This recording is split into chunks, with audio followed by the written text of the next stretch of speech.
The police lights didn't flash red and blue. They flashed red, blue, and violent chartreuse. Officer Miller stood at the edge of my driveway, his service boot resting mere inches from the property line. He looked like a man who had seen everything. Domestic disputes, grand theft auto, meth labs in basements. But he had clearly never seen a regulation NBA key painted in road-grade, luminescent epoxy that was currently glowing loud enough to be seen from the International Space Station. He squinted, shielding his eyes against the glare of the three-point line, which was currently vibrating in a hue Sven, my contractor, had called radioactive tangerine. "Sir," Miller said, his voice heavy with the specific exhaustion of a public servant dealing with suburban nonsense at 9:45 p.m. on a Tuesday.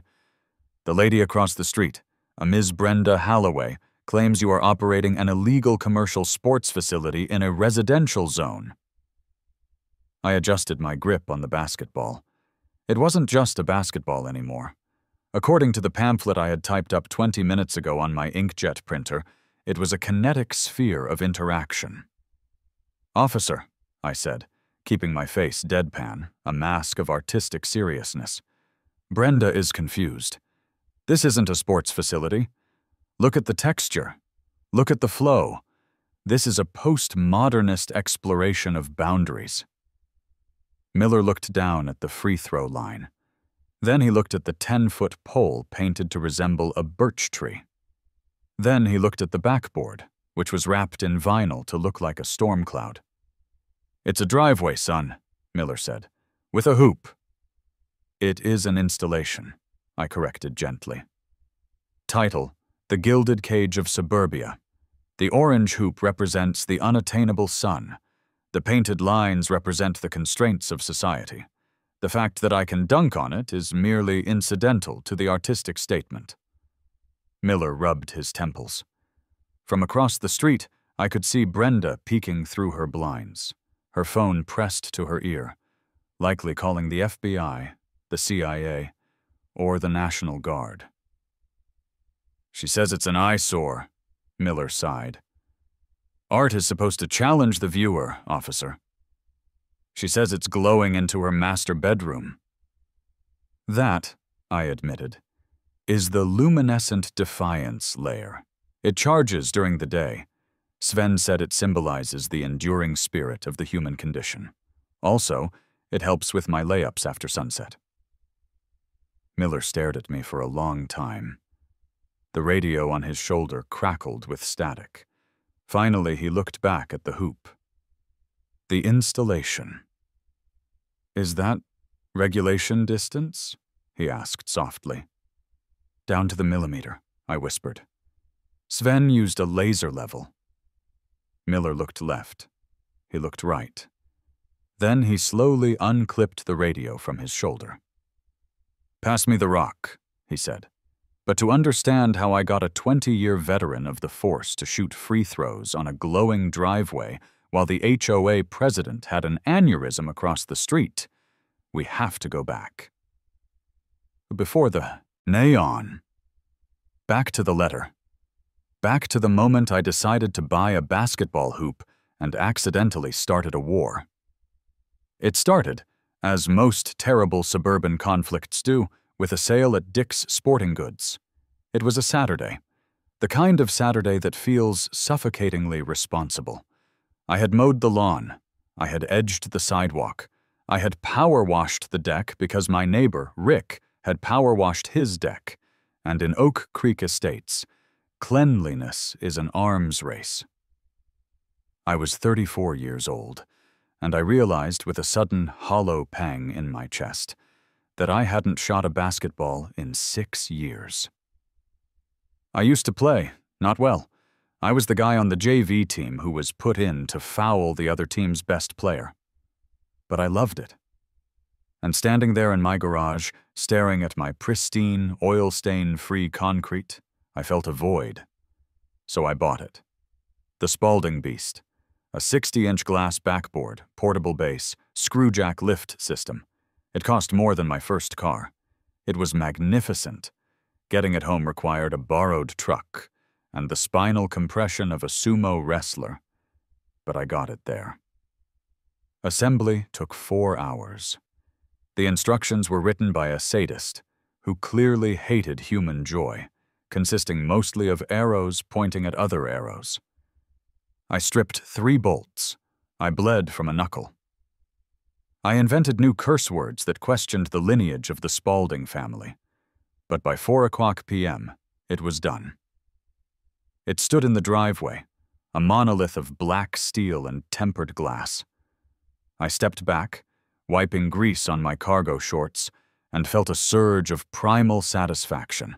I wasn't just a data analyst for a mid-sized insurance firm anymore. I was a warrior. I was a shooter. I was the king of the paint. I went inside, grabbed my old, dusty leather ball, walked out to the top of the key, which, at the time, was just an invisible spot on the concrete, and squared up. Thump, thump, thump. The sound of the ball hitting the pavement was crisp. It echoed off the brick facades of the houses like a gunshot of pure freedom. I bent my knees. I released. Clang! Brick! Hard off the rim. I chased the rebound, laughing. I didn't care. I was happy. I dribbled out again. And then, I felt the temperature drop. It wasn't a weather front. It was a Prius, a beige Toyota Prius, moving at exactly 14 miles per hour, 1 mile below the speed limit, just to prove a point, glided down the street. The windows were up, but I could feel the judgment radiating through the safety glass. It was Brenda. Brenda Holloway, president of the Oak Creek Estates Homeowners Association for 12 consecutive terms. She didn't run for office. She simply existed, like a force of nature or a persistent fungal infection. Brenda was a woman who believed that earth tones were a moral imperative. She once fined Rick $50 because his mulch was too aggressive a shade of red. She slowed the Prius as she passed my driveway. She didn't stop. She didn't wave. She just turned her head, her sunglasses reflecting the late afternoon sun, and frowned. It was a microscopic frown, a tightening of the lips that suggested she had just smelled something rotting. Then, she accelerated back to 14 Mph and vanished around the curve of the cul-de-sac. "Don't worry about her," I told the hoop. "She's just jealous of your verticality." I shot hoops for another 20 minutes. I made 3 layups. I felt alive. 2 days later, the letter came. It was certified mail, which meant I had to sign for it.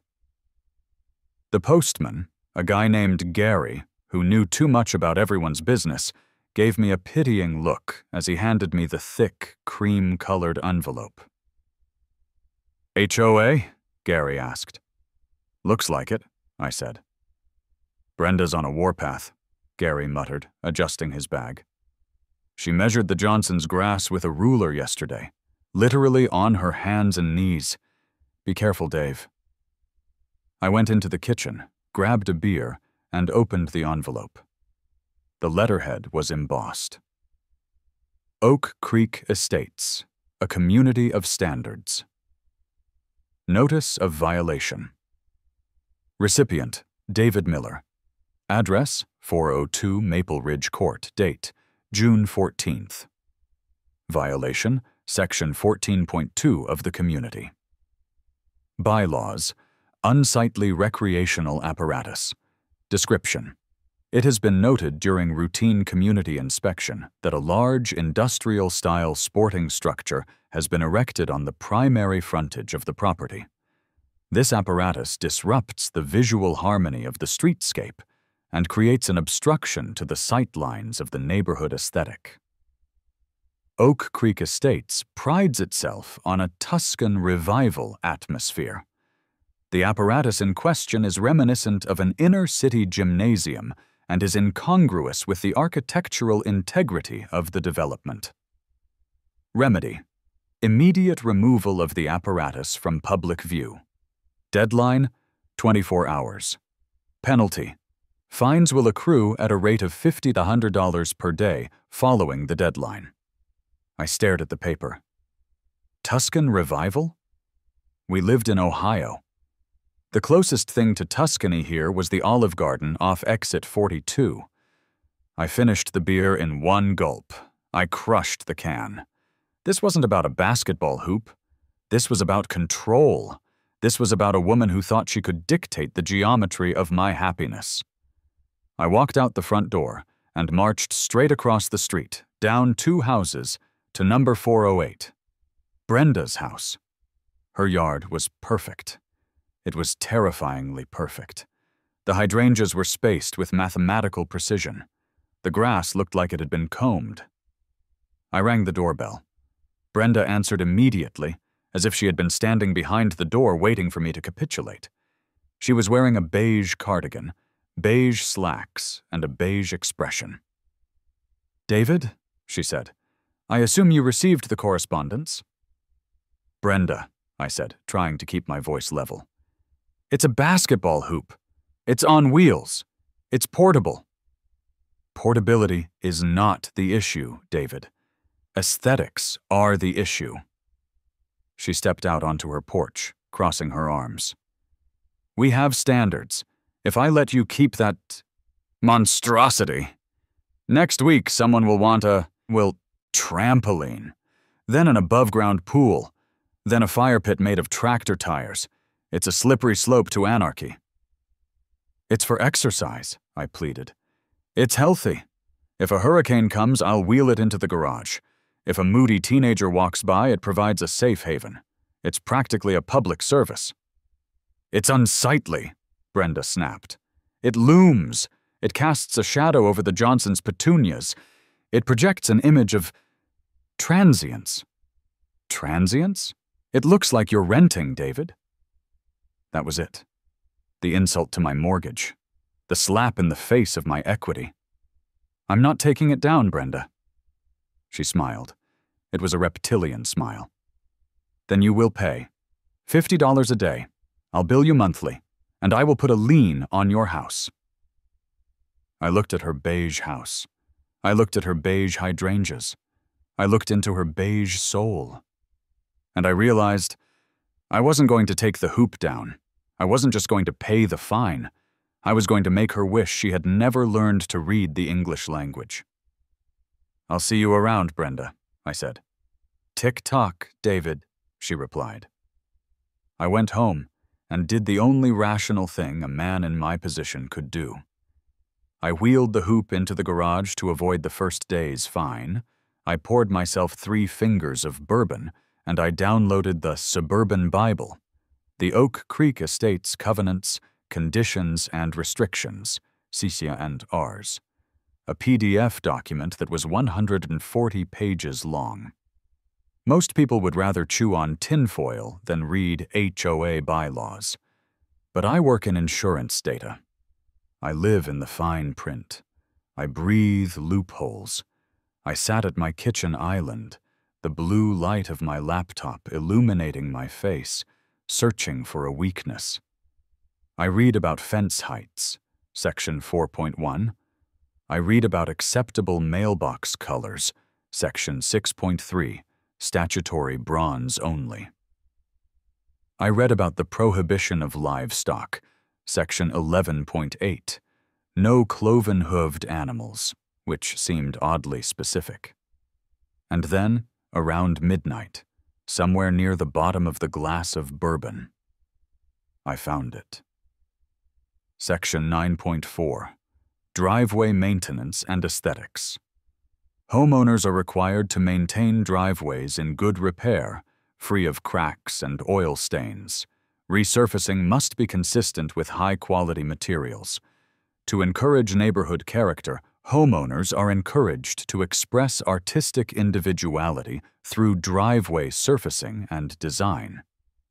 While offensive slogans, political statements, and commercial advertisements are strictly prohibited, geometric patterns, abstract expression, and decorative motifs are permitted to enhance the visual variance of the streetscape. I read it again. Geometric patterns, abstract expression.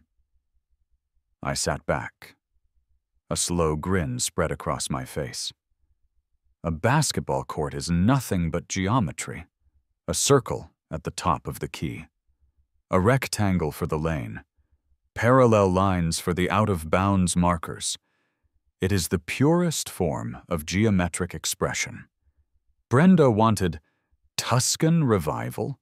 I was going to give her suburban Dadaism. The next morning, I called in sick to work. I had a project to manage. I started calling paving companies. The first 3 hung up on me. "You want to paint your entire driveway?" "What color?" the guy from HOA Paving asked. "I want it to pop," I said. "I want the lane to be a statement." "We do blacktop, buddy. Maybe seal coating. We don't do art." I was discouraged. I needed someone who didn't just pour concrete. I needed an artist. I needed a visionary. I went to the dark web of home improvement. Craigslist. I scrolled past the ads for free dirt and gently used hot tub, haunted, until I found a post in the creative services section. Header, asphalt artisan. I paint what others fear. Body. Do you have a surface? I have the vision. Murals, textures, road-grade epoxy. I have painted vape shops, skate parks, and one very intense divorce settlement. Ask for Sven. I dialed the number. "Speak," a voice answered. It sounded like gravel in a blender. "Is this Sven?" "That depends. Are you the cops?" "No. I'm a homeowner with a vengeance problem and a budget." "I'm listening." Sven arrived 2 hours later. His vehicle was a white Ford Econoline van that had clearly been spray-painted by hand. It smelled of turpentine and faintly of good marijuana. Sven stepped out. He was a giant of a man, wearing paint-splattered overalls and welding goggles around his neck. He had a beard that could hide a small badger. He didn't shake my hand.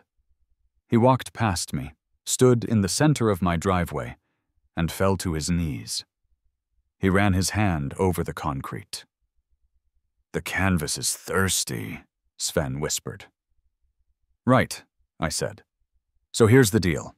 My HOA hates basketball hoops, but their bylaws allow for geometric patterns and abstract expression. I want you to paint a regulation high school basketball court on this driveway, but I don't want it to look like a court. I want it to look like art." Sven stood up slowly. He pushed his goggles up to his forehead. His eyes were wild, manic, and beautiful. "You want a court," Sven said, spitting on the ground. "Standard dimensions. Boring. Bourgeois." "Well, I need the dimensions to be accurate," I said. "For the game." "No, Dave, you are thinking too small," Sven said, pacing the width of the driveway. "You want art. You want a deconstructed study of athleticism in orange and white. But we don't use white. White is the color of surrender. We use neon." "Neon?" I asked. "I have a supplier," Sven said, tapping his nose. "Industrial road marking epoxy. The kind they use on airport runways. It reflects light. It traps the sun. We make it shine so bright the satellites pick it up. We call it the gilded cage of suburbia." "Can I dribble on the gilded cage?" I asked. Sven grabbed my shoulders. His grip was like a vice. "Brother, you can dunk on it. But we must go further. The hoop cannot just be a hoop. It must be integrated." "Integrated how?" "Camouflage," Sven said. We paint the pole. Birch bark pattern. Organic. We wrap the backboard. Clouds, sky. It disappears. Into the horizon. The court becomes the ground. The hoop becomes the air. It is elemental. I looked at Sven. He was clearly insane. He was also perfect. How much? I asked. For the labor? 2,000? For the epoxy? Another grand. For the sheer thrill of sticking it to the man? Sven grinned, revealing a gold tooth. Priceless, but cash up front for materials. When can you start? Sven looked at the sun. The muse is screaming, Dave. We start at dawn. Construction began at 7:00 a.m. on Saturday. If Brenda thought the basketball hoop was a disturbance, she was unprepared for the industrial symphony of Sven's creative process. It started with the pressure washer. Sven didn't use a normal pressure washer. He used a machine that looked like it was designed to strip paint off battleships. It roared like a jet engine. Then came the music. Sven set up a boombox the size of a mini-fridge and blasted what he called creative frequency. It sounded like German techno played backwards inside a metal trash can. Oonts, oonts, screech, oonts. I stood on the porch, drinking coffee, watching Sven mix chemicals in 5-gallon buckets. The mixture was bubbling. Rick, my cool neighbor from next door, wandered over. Rick was a good guy. He drove a Ford F-150, drank domestic beer, and lived in mortal fear of his wife and Brenda, in that order. "Dave!" Rick yelled over the techno. "What is happening? Is there a gas leak?" "Art, Rick!" I yelled back. "We are beautifying the neighborhood!" Rick looked at Sven, who was currently pouring a bucket of sludge that was the color of a radioactive lime onto my driveway and spreading it with a squeegee. "Is that paint?" Rick asked. "It's epoxy," I said. "That is the key, though Sven calls it the zone of conflict." Rick squinted. "It's very bright. It's violent chartreuse, Rick. It represents the envy of the proletariat." "Does Brenda know?" Rick asked, his voice dropping to a whisper. "Not yet. She's gonna kill you, Dave. She's gonna burn your house down." "Let her come," I said. "I have the bylaws." By noon, the neighbors had gathered. Not openly. They were suburbanites. They didn't form mobs. They formed concern clusters. They stood on their own lawns, pretending to check their mailboxes or water plants that had already been watered, stealing glances at the madness unfolding at House 402. Karen 2.0, a woman whose real name was actually Karen, which felt like a glitch in the simulation, was standing exactly 1 inch from my property line holding an iPad. She was filming. "Sven," I hissed, walking down the driveway. "Karen is filming. Keep it professional." Sven looked up. He was covered in green speckled paint. "She is documenting the process. Excellent. We need witnesses for the revolution." "Just make sure the lines are straight." "Straight lines are a construct of the oppressive patriarchy," Sven shouted. "But yes, I measured. 15 feet to the foul line. 19 feet 9 inches to the arc. The geometry is pure, Dave. Pure!" Then came the sculpture. Sven attacked the Spalding hoop. He didn't just paint it. He transformed it. He used fine brushes to turn the black steel pole into a hyper-realistic birch tree, complete with peeling bark effects. It was uncanny. If you squinted, it looked like a tree growing out of a neon parking lot. Then, he applied the vinyl wrap to the backboard. It was a high-res photo of a storm cloud. "Why a storm cloud?" I asked.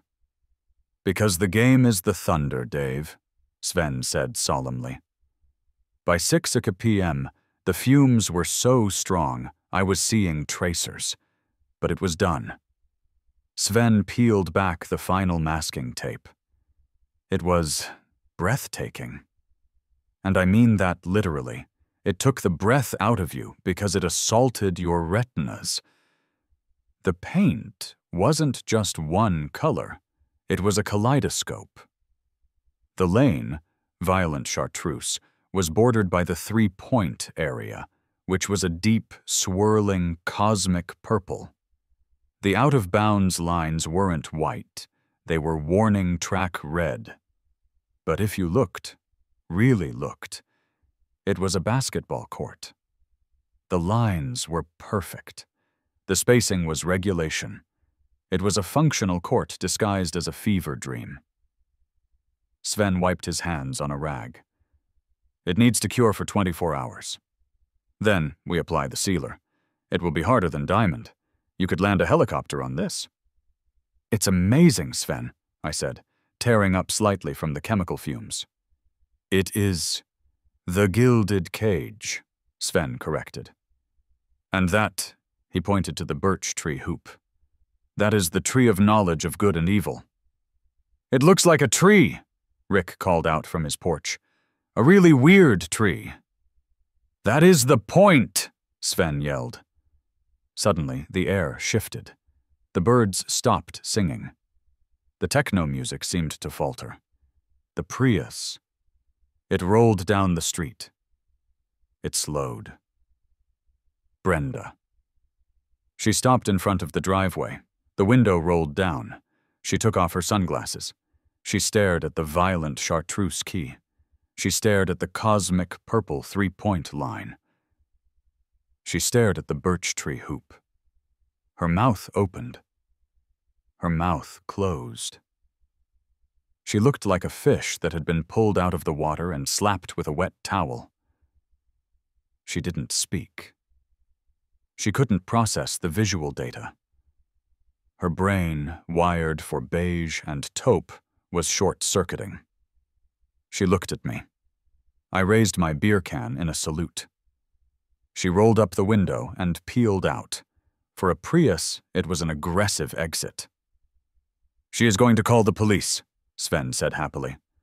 I have warrants in 3 counties. I should go. Wait, Sven, you have to come back to seal it.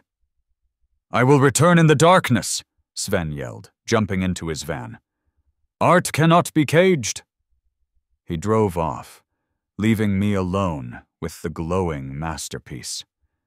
I looked at the house across the street. The blinds in Brenda's living room snapped shut. The war had officially escalated. I had fired a cannonball of color into the fortress of beige, and I knew with absolute certainty that the police arrived exactly 42 minutes after Brenda's Prius had peeled out of the cul-de-sac. I knew they were coming, so I had used the time productively. I had showered, washing the smell of industrial solvent out of my hair, put on a black turtleneck to convey serious artist, and set up a small card table at the end of the driveway. On the table, I placed a bowl of pretzels and a stack of freshly printed brochures titled Driveway, a Retrospective. Sven had vanished. He claimed he had to go commune with the asphalt spirits, which I assumed meant he had unpaid parking tickets and didn't want to be ID'd. When the 2 cruisers turned onto Maple Ridge Court, they didn't use their sirens. They didn't need to. The strobe effect of their light bars bouncing off the violent chartreuse epoxy created a rave-like atmosphere that immediately drew every neighbor out of their house. Rick was on his porch, drinking a beer, watching with the intensity of a man watching the Super Bowl. Karen 2.0 was recording. The lead cruiser stopped. Officer Miller, the man from the prologue, stepped out. He hitched up his belt. He adjusted his cap. He looked at the glowing expanse of my driveway, then at me, standing behind my card table in a turtleneck. "Evening," I said. "Pretzel?" Officer Miller ignored the pretzel. "Sir, we received a disturbance call. Multiple disturbance calls, actually, from a Ms. Holloway." "Ah, the critic," I nodded. "She has a very traditionalist view of art. She struggles with the avant-garde." The second door of the cruiser opened. A younger officer, who looked like he was 12 years old and fresh out of the academy, stepped out. He was staring at the driveway with his mouth open. "Holy cow," the rookie whispered. "Is that glow-in-the-dark?" "It is luminescent defiance, officer," I corrected. "Please, stay off the cosmic purple sections. They are still curing." At that moment, Brenda materialized. I don't know where she came from. She seemed to manifest from the shadows like a vengeful HOA spirit. She was holding a clipboard. Of course she was holding a clipboard. "Officer!" she shrieked. She pointed a manicured finger at me. "Arrest him! Vandalism! Public nuisance! Operating an unlicensed commercial enterprise, and—" She gasped for air. "Mockery!" "Mockery isn't a crime, ma'am," Miller said wearily. "It is in this neighborhood," Brenda snapped. "Look at it. It is an assault on the eyes. It depreciates my property value just by existing. He has turned our street into a circus." "It's an installation, Brenda," I said calmly, handing a brochure to the rookie. "Page 2 explains the symbolism of the foul line." Miller walked up the driveway. He tapped his boot on the warning track red baseline. It made a solid, expensive-sounding thud. "Sir?" Miller said, turning to me. "Is this a basketball court?" "Officer, that is a reductive question," I said. "Is Starry Night just a painting of the sky? Is David just a naked guy standing around? This is a geometric exploration of space and athleticism." "He has a ball!" Brenda yelled. "He was bouncing it. I heard the thumping. It was aggressive thumping." "I was engaging with the art," I said. "The sphere is kinetic. The interaction is part of the piece." Miller looked at the hoop. The birch tree paint job was so convincing in the low light that it actually looked like landscaping. The backboard, with its storm cloud vinyl, blended oddly well with the night sky. "Ms. Holloway," Miller said, turning to Brenda. "I'm looking at a driveway. It's colorful. But it's a driveway. He's on his own property." "But the lines!" Brenda sputtered. "The hoop!" "I see a decorative tree," Miller said, deadpan. "And some abstract paving." "He's going to play basketball on it," Brenda screamed. "It attracts youths." Miller looked at me. "Are you charging admission, sir?" "No, officer. Art is for the people." "Are you hosting tournaments?" "Only internal debates about the nature of the self." Miller turned back to Brenda. "Ma'am, unless he starts charging tickets or blocking traffic, this is a civil matter. You'll have to take it up with your board. We handle crimes. Bad taste isn't a crime." "It should be," Brenda hissed. Miller looked back at the court. He looked at the rookie, who was currently tracing the three-point line with his toe. "Is it regulation?" Miller asked me, his voice dropping. "Sven, the artist, used a laser level," I whispered back. "It's perfect." Miller sighed. He looked at the ball sitting on my card table. He picked it up. It was a Wilson Evolution. Good leather. "You know," Miller said, spinning the ball on his finger, "I played a little ball at State. Point guard." "I knew you had the hands of a distributor," I said. "This kinetic sphere," Miller mused. "It would be a shame if nobody tested the surface friction." "Officer!" Brenda gasped. "Do not encourage him." Miller ignored her. He dribbled once. The ball hit the violent chartreuse key. The sound was a perfect, resonant thwack. The epoxy had incredible bounce. Miller took 2 steps back, behind the glowing purple arc. He squared up. He bent his knees. He released. The ball rotated perfectly in the air, backlit by the streetlights. It snapped through the net with a sound like tearing silk. Swish. Nice rotation, I said. Surface is a little fast, Miller noted, walking to retrieve the ball. But good grip. I'll tell the artist, I said. Brenda made a noise that sounded like a tea kettle boiling over. She turned around, marched back to her house, and slammed the door so hard her beige wreath fell off. Miller handed me the ball. Keep it down after 10, sir. And maybe tone down the chartreuse next time. I'll consider it for the next phase, I said. The cops left. Rick ran over from next door, high-fiving me so hard my hand went numb. The rookie waved from the passenger seat. I had won the battle, but the war was heading to the courtroom. The summons arrived the next morning. It wasn't mailed. It was taped to my front door with industrial-strength packing tape. Emergency Board hearing. Docket No. 402. The Maple Ridge Abomination time. Friday, 7:00 p.m. Location: Community Center. Basement, Room B. Attendance: mandatory. Failure to appear will result in immediate liens and potential foreclosure proceedings. This was it. The Super Bowl of suburban litigation. I called Sven. The man is trying to censor us, I told him. I will bring my tuxedo, Sven said. You have a tuxedo? It is a t-shirt, but it is very formal.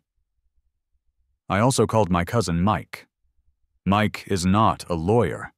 Mike is a barista who took one Introduction to Art History class in 2004 at a community college before dropping out to start a ska band. But for the purposes of this tribunal, Mike was Professor Michael Miller, curator of avant-garde spaces. Friday night arrived. The community center basement smelled of floor wax and despair. The lighting was fluorescent and buzzed like an angry hornet. 5 board members sat behind a long plastic folding table. In the center was Brenda. She looked like a judge at the Salem witch trials, if the Puritans had shopped at Talbot's. To her left was Ted, the treasurer. Ted was a nice guy who just wanted to go home and watch Netflix. To her right was Janet, the secretary, who took notes with a terrifying intensity. I sat at a small table facing them. To my right sat Sven, wearing his tuxedo t-shirt and his welding goggles on his forehead. To my left sat cousin Mike, wearing a scarf indoors and looking vaguely hungover. This hearing is now in session, Brenda announced, banging a gavel. I didn't know the HOA owned a gavel. It looked like she had brought it from home. Mr. Miller, Brenda began, not looking at me. You stand accused of violating Section 14.2, unsightly recreational apparatus. You have painted a carnival attraction on your driveway. Objection, Sven shouted. It is not a carnival. It is a sanctuary. Who is this? Brenda snapped. This is the artist, I said. Sven. He is known internationally, mostly in Europe, and certain parts of Detroit. Brenda narrowed her eyes. And the man in the scarf? Professor Michael Miller, I said. Art expert. Sup, Mike said, nodding gravely. We don't need experts, Brenda said, standing up to click a remote. A projector screen lowered behind her. We have evidence. She clicked. A photo of my driveway appeared on the screen. In the photo, the colors were oversaturated. It looked like a nuclear accident. Look at it, Brenda cried. It glows, it pulses, it mocks the very concept of earth tones. It is hideous, Janet agreed, scribbling furiously. Actually, Mike interrupted, leaning forward. If I may, this piece. It references the duality of man. The orange represents, the sun, and the green is the earth. It's very derivative of the Neo-Geo movement of the late 80s. It's a basketball court, Brenda screamed. It has a free throw line. Ah, said, standing up. And here we arrive at the crux of the matter. I pulled a leather-bound binder out of my bag. I opened it with a theatrical snap. Brenda, please turn to section 9.4 of the bylaws, I said. Brenda froze. She knew the bylaws better than she knew her own children. Section 9.4, I recited from memory. Homeowners are encouraged to express artistic individuality, strictly prohibiting offensive slogans, allowing for geometric patterns and abstract expression. So, Brenda spat, that means pavers, chevron patterns, not this. Define geometric pattern, I challenged. I pulled out a large poster board I had prepared. On it, I had drawn a diagram of a basketball key. A circle, I pointed. A rectangle. Parallel lines. Arcs. Brenda, a basketball court is nothing but geometry. It is the purest form of geometry. It is Euclid with a jump shot. It is a recreational apparatus, Brenda countered. Bylaw 14.2.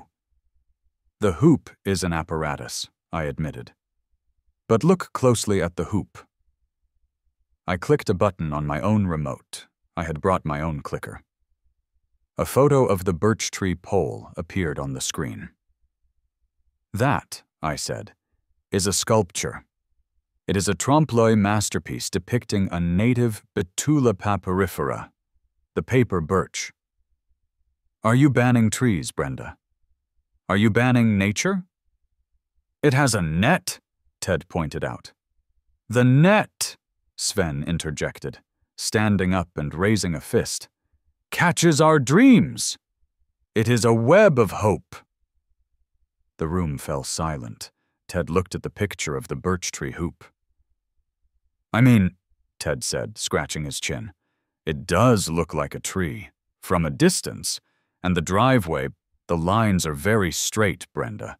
It's kind of impressive. Ted, Brenda gasped. Whose side are you on? I'm just saying, Ted shrugged. My driveway has oil stains. His glows, it's definitely maintained. This is anarchy. Brenda slammed the gavel. If we allow this, what's next? Soccer fields painted in the front yard? Bowling alleys in the swale? Brenda, I said softly, the First Amendment protects artistic expression. The Supreme Court has ruled on this. State v. The guy who painted his house like a fish. Do you really want to spend the HOA's reserve fund on a lawsuit you will lose? A lawsuit that will be on the news? I let that hang in the air. On the news.